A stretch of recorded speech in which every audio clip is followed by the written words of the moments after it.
Familie, goeiemôre. Dankie dat jy weer vanoggend saam met ons inskakel. Dit is so lekker om hierdie week saam met jou te kan reis.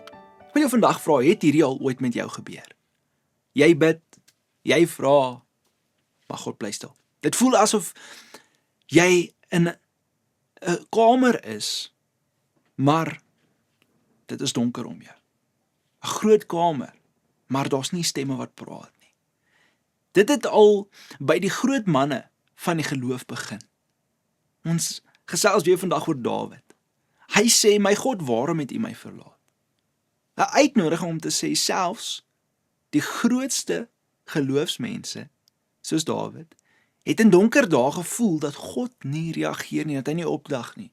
En onthou Elia, wat op die berg sit en wag, daar kom wind en aardbewing en vuur, alles groot dinge, maar God vind Elia nie daarin nie. Hy kom in 'n stil, sagte stem. Gaan lees die storie in 1 Konings 19 vers 11 tot 13. Nie in die geraas wat Elia verwag het nie. Hierdie stilte beteken nie altyd dat God sleg of onbetrokke is nie.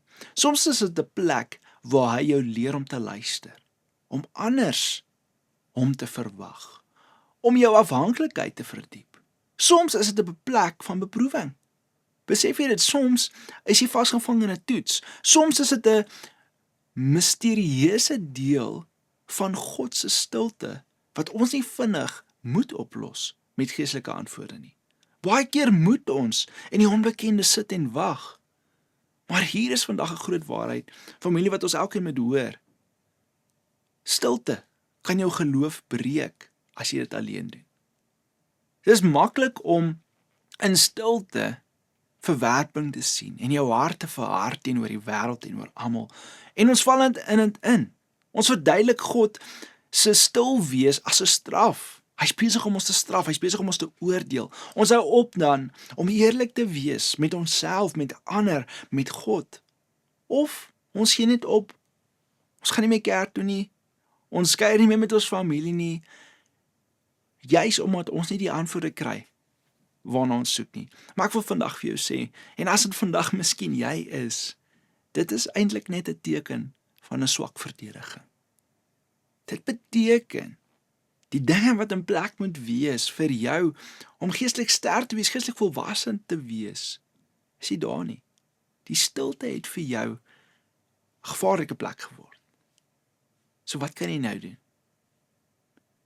Ek wil jou vandag sê, laat jou stilte 'n gesprek wees en nie 'n vonnis nie. Praat vandag heeltemal eerlik met God.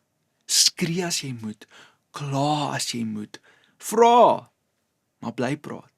Want eerlikheid is nie gebrek aan ons eerlikheid of aan ons geloof in God nie. Dit is geloof wat durf.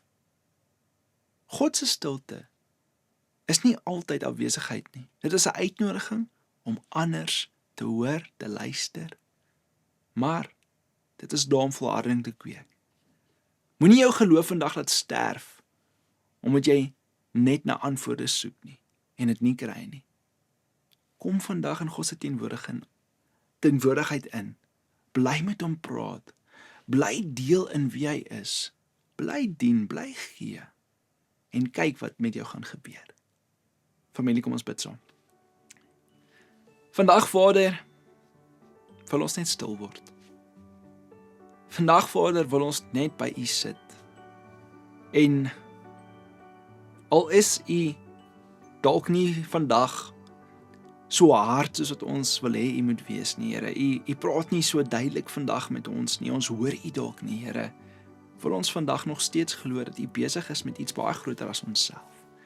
En ek bid vandag, Here, vir die persoon wat hierdie vandag luister en dalk ver van U af voel, mag U nou in hulle stilte hulle net kom wys, U is nog steeds teenwoordig, U is nog steeds daar. U sit vandag langs hulle, soos wat hulle hierdie luister, en U sal hulle nooit alleen los nie. Dis my gebed vanoggend in Jesus naam. Amen. Familie, mag jy 'n wonderlike Woensdag hê. Ek sien jou weer môre. Lekker dag.